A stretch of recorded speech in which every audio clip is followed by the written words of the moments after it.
Cet épisode de Nos Ciné vous est présenté par Séance Radio, la radio 100% cinéma. Alors, le DCU, où on en était? Eux-mêmes se demandent où ils en sont. Voilà, donc, du coup,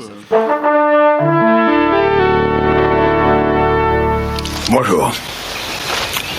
C'est moi Orson Welles. J'aime pas trop les voleurs et les fils de pute. Salut, c'est Nos Ciné, votre rendez-vous avec le cinéma qui certainement doit avoir un léger fond masochiste. Sinon, pourquoi nous acharnerions-nous à continuer à aller voir des films de super-héros, hein? Expliquez-moi si ça n'était la conscience professionnelle des reins qui nous caractérise. Il y a fort à parier que nous aurions passé notre tour avec Justice League. Seulement voilà, non seulement il faut bien aborder de front l'actu ciné, mais en plus il y a au fond de nous bien caché une petite lueur d'espoir qui se dit que peut-être un jour reviendra le temps où on savait faire des films grand public, grand spectacle avec des idées, du fond, des histoires, de l'ambition, que tout n'est pas perdu, qu'on n'est finalement jamais à l'abri d'une bonne surprise. Alors on y est allé. Dans quel état sommes-nous revenus? La réponse tout de suite avec le trio de justiciers pas du tout masqués de la critique ici présente. Daniel Andrieff, salut Daniel. Banzai. Alexandre Arvaud, salut Alex. Bonsoir. Et Stéphane Moïsaki, salut Stéphane. Salut Thomas. Et je salue le public qui nous accompagne ici à l'antenne Paris. C'est Nos Ciné, épisode 108 et c'est parti. Monde de merde. Pourquoi il a dit ça? C'est ce que je veux savoir. Justice League, dont de Zack Snyder et un peu de Joss Whedon, ce dernier ayant dû reprendre le film après que le premier ait dû passer la main pour régler un drame familial. Justice League donc reprend à peu près les choses là où le douloureux Batman v Superman les avait laissés. Superman est mort, c'est la merde, une menace extraterrestre plane sur la Terre, le terrible Steppenwolf veut la conquérir et Bruce Wayne, toujours incarné par Ben Affleck, décide de rassembler tous les héros qu'il peut pour empêcher la catastrophe annoncée. Wonder Woman, qui est toujours jouée par Gal Gadot, mais aussi Aquaman, c'est Jason Momoa, Flash joué par Ezra Miller et Cyborg incarné par Ray Fisher. Autour de ce petit monde gravite toujours le valet de Wayne Alfred, Jeremy Irons, la journaliste Lois Lane, Amy Adams ou encore le commissaire Gordon que joue J.K. Simmons, et ça dure 2 heures. Oh, awesome. As a bad signal, that's your... Oh, sorry. That's your signal. That means we have to go now. Yeah, that's what that means. It's so cool. Non, c'est pas cool du tout. Évidemment, on va faire du full spoiler pour en causer, même s'il y a peu d'enjeux, tant l'intrigue est mince. Pour ma part, moi j'ai trouvé que le film était assez bien résumé par la reprise de Come Together des Beatles qui a lieu lors du générique de fin, qui est lourde, artificiellement gonflée et parfaitement inutile.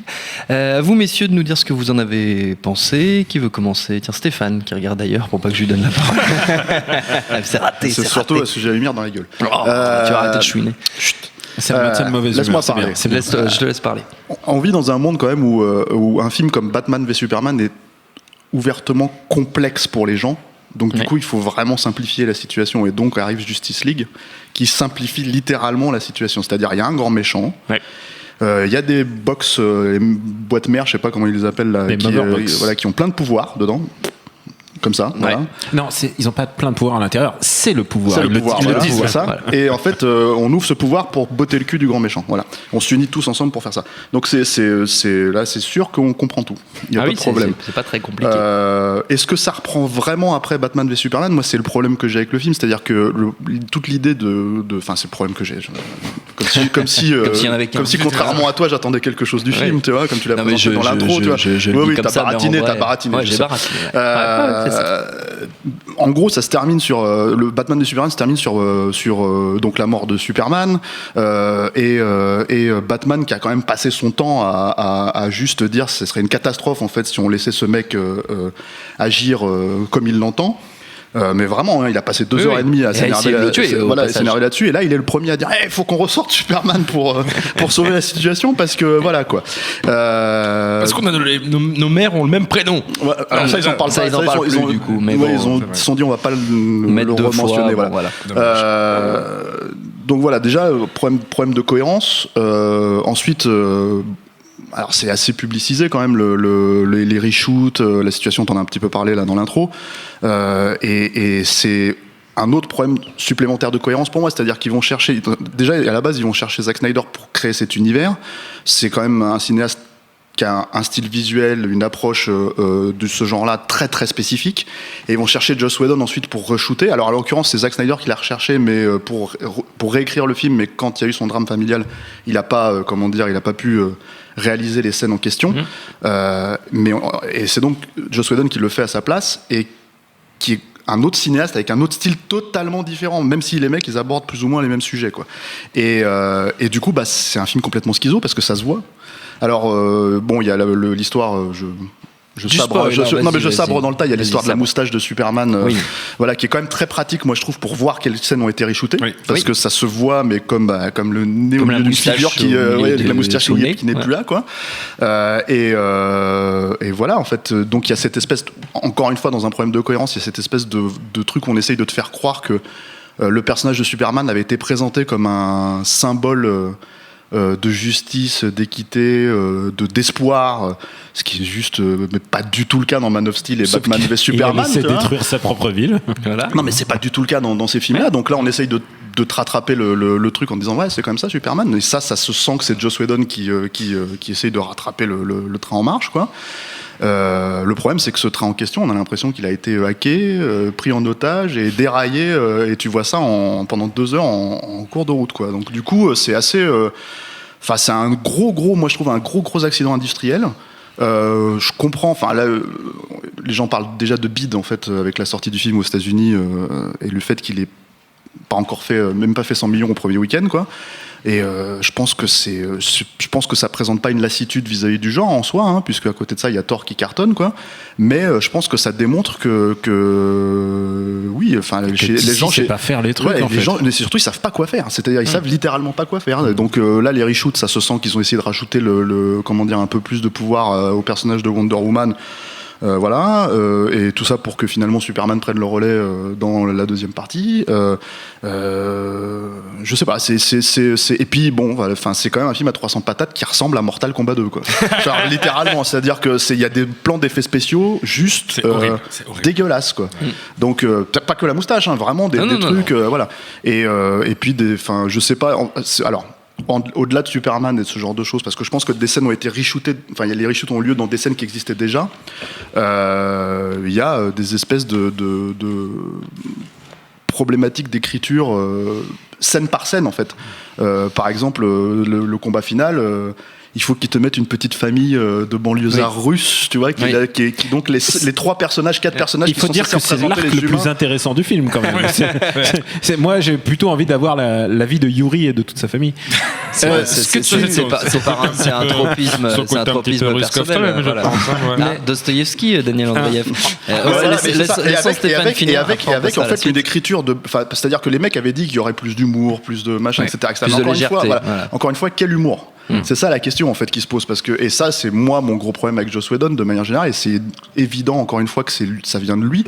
Le Dostoïevski en question, l'espèce de blague à la con là, le moment où en gros Wonder Woman met un lasso autour d'Aquaman. On va être gentil, on va pas parler d'Aquaman, ce gros beauf, à tatouage. Non mais c'est hallucinant. Surfeur. Voilà. On comprend pas trop ce qu'il essaye de faire en fait, comme personnage. Il est ni le bretteur fou des dessins animés, il est pas non plus le prince. Enfin, on comprend pas. Il essaye de faire un beauf qui boit de la bière et qui a des tatouages. Voilà. C'est dans le film de James Bond, je pense. Éventuellement, tu vois, un jour s'ils le font, voilà. Parce qu'ils ils en sont au 4e réalisateur, non? Ou c'est pour Flash qu'ils en sont? Et le truc, c'est que oui, il y a cette histoire de retcon avec Flash aussi, ils veulent le mettre en place avec Flashpoint. Mais le truc, c'est que voilà, il y a cette espèce de tentative de rentrer au chausse-pied des scènes d'humour. Donc la scène du lasso où en gros d'un seul coup il passe pour une petite mauviette, quoi. Et c'est ça le problème en fait. C'est pas les punchlines le problème. C'est pas la façon. C'est vraiment la façon dont on les intègre en fait dans le récit. Un personnage comme Aquaman, pour moi, il n'existe littéralement pas en fait dans le film.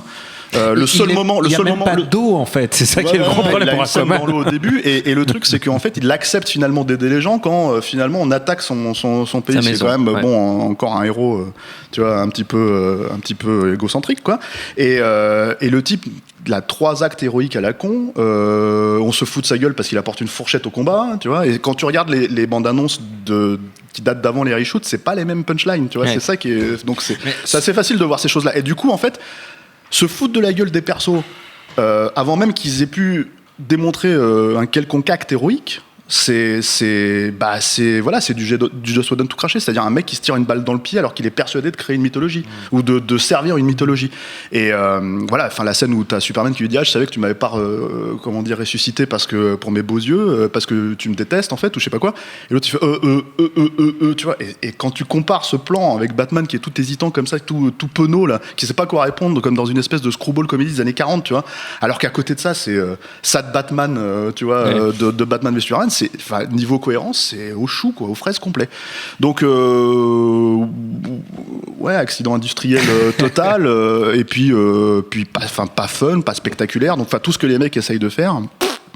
Pour moi, ça passe complètement à côté.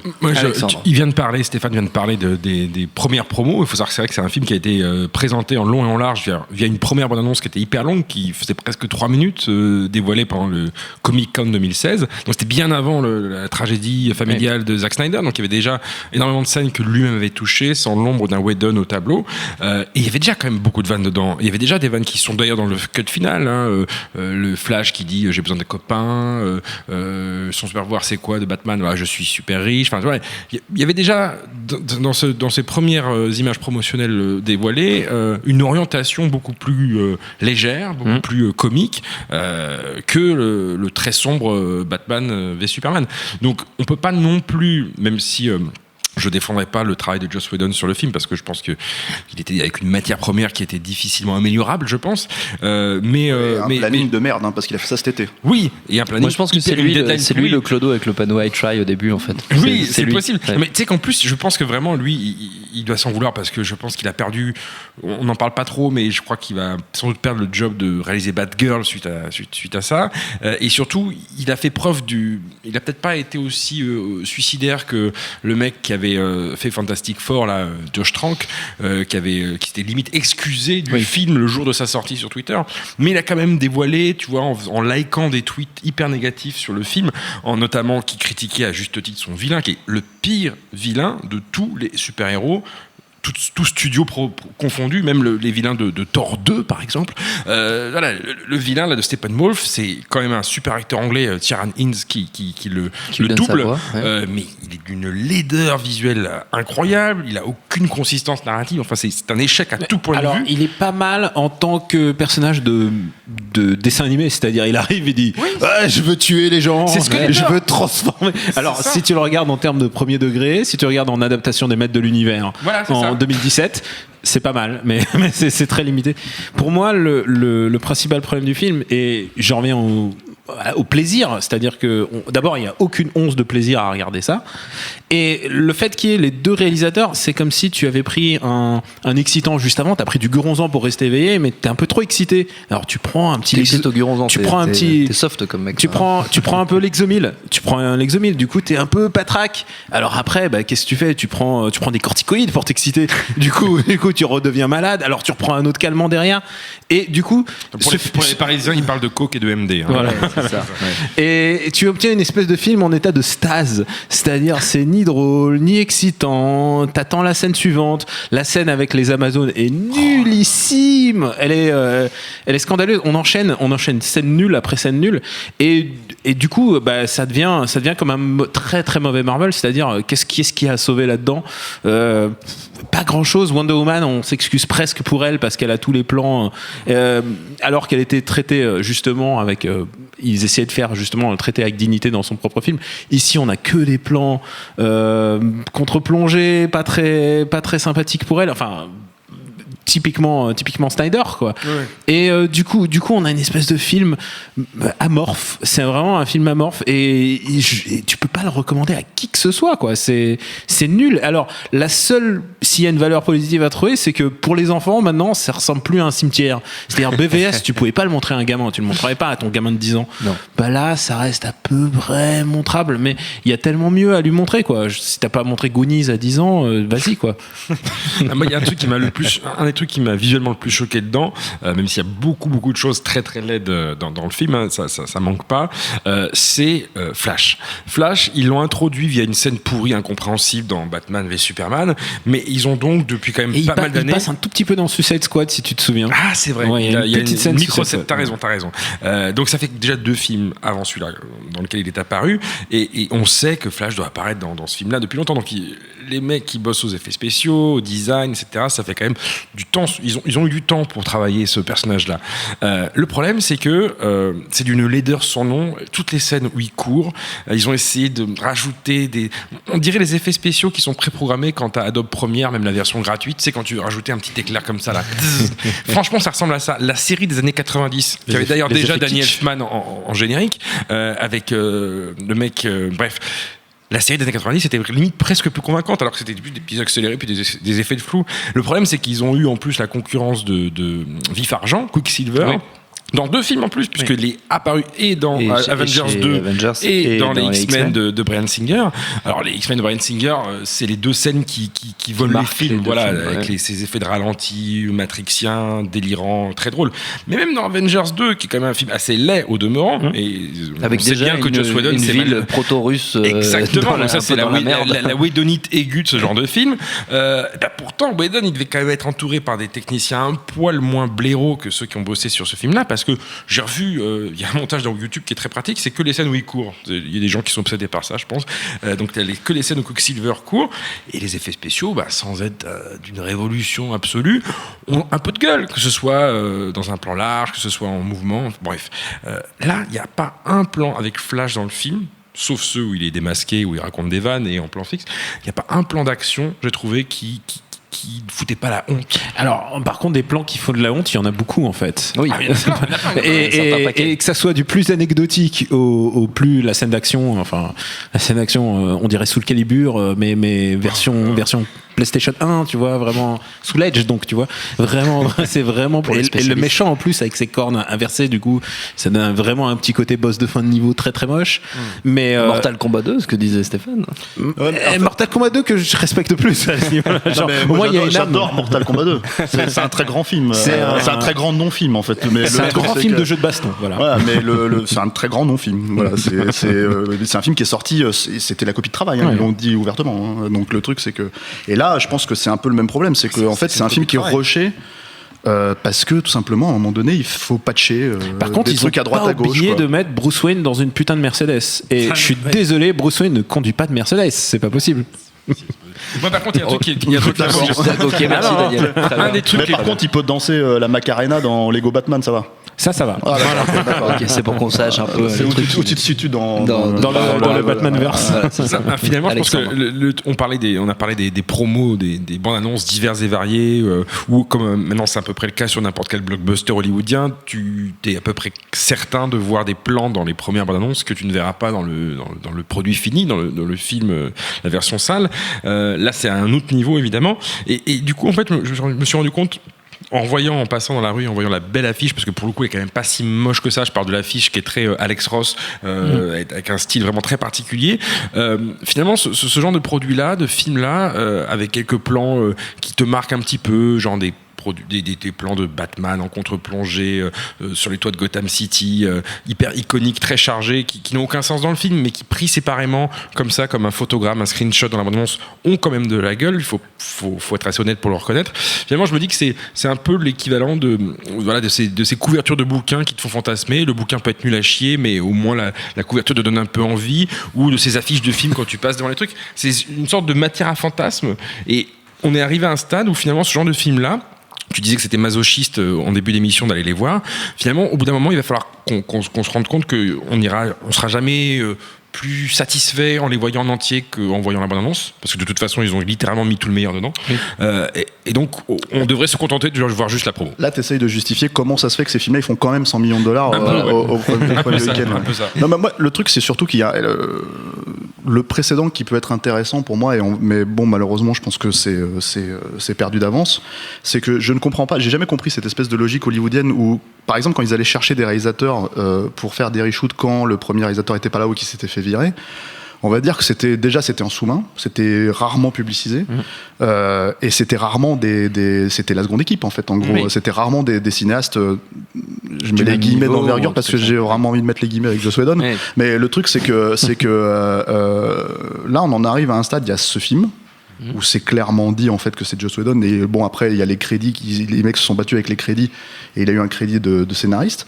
Et il y a le Star Wars sur Han Solo en fait, où on vire littéralement les réals pour les remplacer par Yes Man. Ron Howard, mais quand même un cinéaste d'envergure. C'est encore une fois, c'est pas Willow, bordel. Hein. Non, puis c'est pas Tony Gilroy sur Rogue One. C'est ça que je veux dire. C'est pas un cinéaste scénariste, je sais pas quoi, qui chapeautait la production, quoi. Donc le truc, c'est que ce qui est, je trouve, complètement dingue, en fait, c'est qu'on va se retrouver avec. Déjà, on arrive quand même à un stade où ce genre de film-là, pour moi, et j'inclus même les trucs sur lesquels je peux prendre des plaisirs déviants comme les Transformers, on sait plus raconter d'histoire. On sait plus. Voilà, là l'idée c'est que en gros, il fallait que ce film fasse 2 heures parce que les 2h30 de BVS ça allait pas.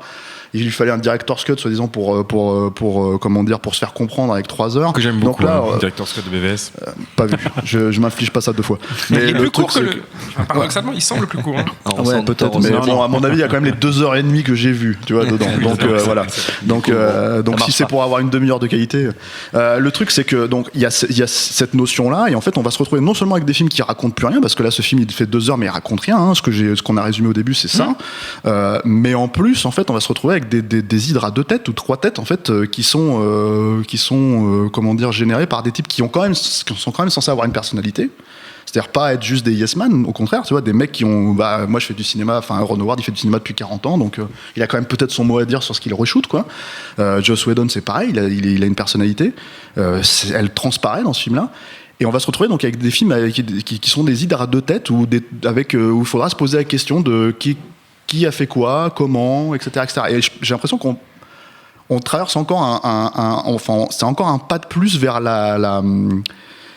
j'allais pas dire l'uniformisation, mais le rejet littéral en fait alors les mots sont peut-être un peu forts, mais des auteurs de blockbusters, quoi. C'est-à-dire qu'il y a vraiment un rejet enfin les Sam Raimi qui faisaient des Spider-Man à une époque, même s'ils ont pu se faire sabrer par la prod sur Spider-Man 3, ce genre de choses, enfin à mon avis ils auront plus le droit de citer si on continue à ces trucs-là, et si on continue à donner son pognon à ce genre de truc, quoi. Donc c'est là où pour moi effectivement ça peut être justifié parce qu'il y a Batman, mais bon, quand ça fait le 5e film avec Batman depuis 5 ans, au bout d'un moment, est-ce que t'as vraiment envie de voir Batman comme ça en plus? Enfin, t'en as pas assez soupé avec Batman v Superman pour revoir Ben Affleck dans ce rôle-là? Si. Il va faire culpabiliser ce connard. Attends, mais il n'y a pas que ça. Et en plus, alors il y a un autre truc, c'est parce qu'on parle, encore une fois, on parle de la moustache d'Henry Cavill. D'Henry Cavill, mais moi je veux bien qu'on parle du lifting de Ben Affleck aussi, parce que alors là, t'as carrément des plans. Mais t'as un plan, c'est Mila Jovovich, le mec. Tu vois, d'un seul coup, en fait, il y a un plan où il s'assied sur son fauteuil, il est en train de parler avec Jeremy Irons, mais j'ai jamais vu un plan aussi photoshopé, dégueulasse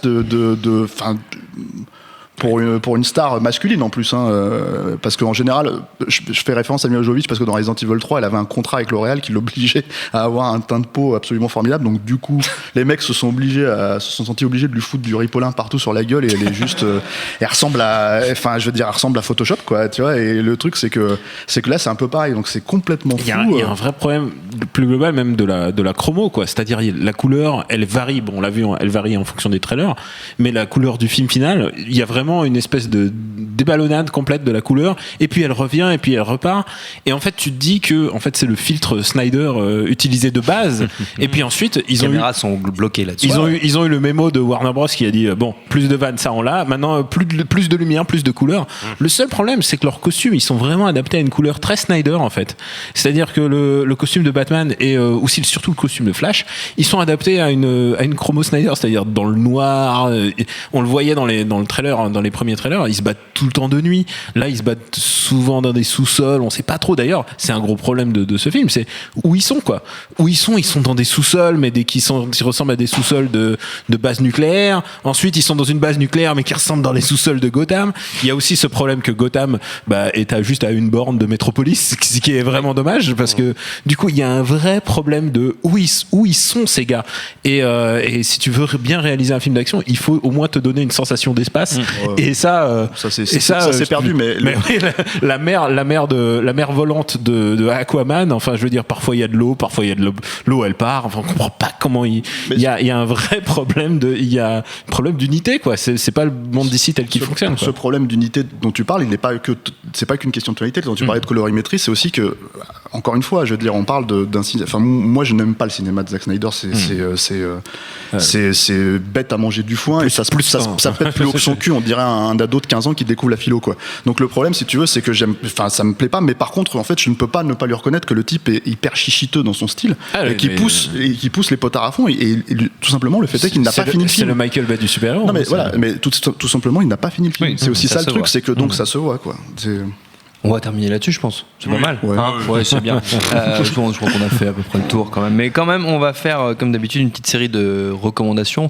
On n'est pas obligé de rester dans l'univers super-héroïque, parce que je crois qu'on a On a bien tartiné, mais on peut, si vous avez des idées, comme d'habitude, vous êtes totalement libre. Alexandre, tu souris, tu as l'air content de toi, tu as une reco de derrière les fagots. J'ai peut-être une reco de derrière les fagots, mais je me demande si je l'ai pas déjà donné dans une autre connaissance, ce serait pas impossible. C'est possible. Alors, t'as vu 3 films dans ta vie. C'est ça. Non, j'ai vu 7 films, excusez-moi. Alors c'est Willow. Je vais recommander le meilleur film de Zack Snyder, haut la main, qui est Le Royaume de Gaoul. C'est un film d'animation avec des chouettes un peu nazis. Voilà, c'est tout. Tu me l'as bien vendu. Stéphane. Il y a une pétition en fait qui traîne en ce moment sur le net parce qu'il faut impérativement que les gens voient le director's cut apparemment de Zack Snyder sur ce film-là. Je sais pas si ce director's cut existe vraiment, puisque comme on vient de le dire, en fait, il n'a pas fini le film. Et il y a les reshoots qui devaient se faire. À mon avis, c'était probablement des reshoots qui étaient programmés de base. Du coup, Marocco, pour essayer de rester dans ce truc-là, en fait, c'est le director's cut de Superman 2. Qui existe en Blu-ray, qui est le Richard Donner's Cut en fait, et qui reprend en fait parce que c'était un cas plus ou moins similaire, c'est-à-dire que en gros Richard Donner s'est fait virer du film, lui s'est fait virer pour le coup de Superman 2 à l'époque, c'est Richard Lester qui a repris le film, qui a qu'il a signé, en gros c'est signé de son nom, voilà, et il a fallu attendre 25 ans pour voir un simili director's cut, parce qu'encore une fois, comme il manquait des scènes, ils ont essayé de faire ce qu'ils ont pu, ils ont même repris des plans du premier film, etc., pour essayer de rendre le truc à peu près cohérent. Moi, j'aime pas trop le Superman de Richard Lester, j'aime pas beaucoup plus en fait celui de Donner, mais par contre c'est fascinant à regarder en fait quand tu veux comparer les deux. Donc du coup en fait c'est un message d'espoir pour tous les gens qui attendent le director's cut de Justice League. Peut-être que dans 25 ans quelqu'un le ressortira avec des plans de Batman v Superman dedans, avec ce genre de choses. Donc des trucs faits dans le garage de Zack Snyder. Daniel. Eh bien, je vais rester par contre dans le monde des super-héros. Alors, il y a un gros problème avec Snyder, on l'a vu, c'est que peut-être qu'il aime Batman, parce que quand même il a quand même mis en valeur Batman dans Batman v Superman, mais par contre il aime pas Superman. Non. Et tout le problème de ce film, c'est qu'ils essayent de faire fonctionner des gens autour de Batman, et ça marche pas. Alors ils ont essayé les vannes et tout, et il y a eu un antécédent qui fonctionnait bien dans le monde de l'animation, c'est Batman Brave and the Bold. C'est une série, alors on en parle rarement parce que souvent on parle plutôt de la série de Bruce Timm, mais Batman... Ah, raison. Oui, mais qui a complètement et qui a changé un peu la manière de faire justement ces dessins animés. Et Batman Brave and the Bold, qui s'appelle l'Alliance des Justiciers, je crois en VF, et met en scène Batman, et avec chaque épisode un autre personnage du monde d'ici, et pas forcément les évidences quoi. C'est pas Superman, c'est plutôt Plastic Man. Il y a un Aquaman, mais c'est un Aquaman délirant, c'est un Aquaman tartifiole qui a une espèce de gros mytho des océans. Il y a Blue Beetle. Enfin vraiment, c'est un mélange de gros classiques, à Green Arrow et Trigan, qui est pas non plus un personnage évident, et en plus qui est un personnage de Jack Kirby. Et Brave and the Bold suit un peu visuellement le graphisme de Jack Kirby, qui est d'ailleurs s'est fait complètement polluer par Justice League, puisque Steppenwolf est un méchant des New Gods. Il en parle un petit peu. Ils en ont fait rien du tout. Ils en parlent Darkseid, ils parlent des New Gods. Il parle des New Gods. Il le prononce, mais vraiment, Jack Kirby leur a offert le meilleur méchant de tous les temps, c'est-à-dire Darkseid. C'est vraiment ce qui manquait à DC à l'époque, dans les années 70, c'est un vrai méchant. Il leur a donné, et du coup, maintenant, ils essayent de puiser dedans de manière là, ils essaient de te vendre Justice League 2, en fait, de la manière dont ils le disent. C'est pour ça qu'on te vend Steppenwolf et pas Darkseid. Et du coup, Batman Brave and the Bold, lui, il puise là-dedans, mais ça, la clé, je pense, pour réussir ce genre de film, c'est qu'il faut aussi aimer le matériau de base. Oui. Et là, on sent pas de l'amour. Et je pense que dans tous les acteurs, ils sont gênés d'être là. Peut-être le mec qui fait Flash, là, Ezra Miller, il a l'air d'être un peu plus heureux d'être là. Donc lui, il a le Candide du film. Il a son bon point à la sortie de l'école. Et n'oubliez pas la scène post générique, qui est encore plus navrante que le reste du film. Elle est Suicide Squadesque. Elle est vraiment Suicide Squadesque. Ça, c'est vrai. Notre temps est écoulé. Merci à tous les trois. Merci à Jules à la technique. Merci à l'antenne Paris pour l'accueil et au public qui était avec nous ce soir. Rendez-vous sur binge.audio, le site de notre réseau de podcast Binge Audio, pour retrouver toutes nos émissions, le programme des prochaines, les dates d'enregistrement en public si vous voulez venir nous voir vous aussi. Et puis en attendant, on vous dit à très vite.